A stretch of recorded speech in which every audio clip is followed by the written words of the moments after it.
So when it came down to mandate time, we kind of saw this coming. The state of Washington is very liberal. They're not pro law enforcement, in my opinion. And the current governor, James Lee's the same way. He's anti-cop. So and our chief is actually an assigned position. It's not an elected official. So he follows under the mandates of the governor. So as this started to come across, we started hearing bits and pieces about these mandates coming through because of COVID. So as this started progressing, they went to, okay, we're looking at doing mandatory vaccinations for everyone. I very much disagreed with that. From a religious standpoint, I don't agree with it, but I also don't agree from a constitutional standpoint. You should not be forcing people to take a vaccination. Now again, if you want to take it, that's your business. But for me and my family, we don't want to do it. The troops I was working with, I could be their dad. That's how young most of these guys are. We had a nice conversation. I said, look, this vaccine goes through, I'm not taking it, period. I had support of my fellow troops. Yep, absolutely, we're right there with you. We get it. Up to that point, they've been basically psychological warfare, if you will. They would keep sending emails demanding that you go do your job, and if you don't take it, you're going to get fired. It was constant, just in your face, take care of it. We had supervisors that were going after subordinates, and it wasn't a good deal. Yeah, so we came up to that day when it was going to happen, and that time I signed off, that was the last shift that I worked. I didn't have anything planned. I was pretty frustrated from just the mental abuse from my agency for these years, if you will. And then even with the current COVID, the disrespect they have for my fellow employees.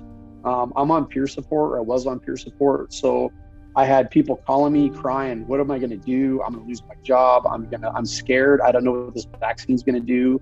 But then we started hearing situations about females having menstrual issues, a lot of side effects from them that we got no answers. It was just take the vax. So the stresses of that, plus the stresses of my own family in regards to what am I going to do? I'm 2.5 years shy of my full retirement. I'm taking a huge hit by being fired. But it came back down to my wife and I prayed about it. We asked God, what's the right decision? What should we do? So I stood by my convictions. I talked to my boss. I said, look, my last day, I said, I can't do this anymore. I'm exhausted. I'm mentally exhausted. I'm not sleeping.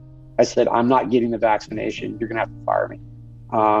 He in turn, who was actually not a believer, but he said, I understand. I totally understand. I went upstairs. It was a night shift. I said goodbye to who all was there at the office. So our communications officers, I said my goodbyes to them. They asked me, well, who's going to do your last sign off? Well, as you know, that's a big deal in law enforcement. It means you've survived. You've made it to the end. I buried a lot of friends over the years that did not make that. So the last sign off for me is a big deal. That means I've actually survived, and it's not just for me, it's for them, it's for their families. I called my wife. I told her, look, I'm done. I'm finished. If you wouldn't mind just recording the last sign off so at least my kids could see kind of how we finished things up, because my kids were in bed at that time. She came outside with her phone. None of it was planned. But the communications officers, I guess, had called my wife to get a little bit of background in regards to the last sign off. That's why they had that information. So she recorded it, and I just kind of let it fly. She was not prepared for me to say that. She about dropped the phone, as you probably saw in the video. But it was relieving. It was like all that pressure was off my back and my shoulders now. God has it, so we weren't worried about finances. We were not worried about where to go or if this was even the right or wrong decision. It was all in God's hands. As soon as we said that, we just sat there and wept for a while. It was tough. I mean, still not seeing that patrol car parked in the driveway after 22.5 years, that's a tough deal. As much as I gave to the state patrol and the citizens of this state, they're talking call-outs, we're talking expertise. I mean, I instructed the instructor schools. I was so deep into the training and just my experience, which I'm very fortunate to have had that opportunity within the state patrol. At the blink of an eye, because of the governor, it was gone. So it was very hard to accept that.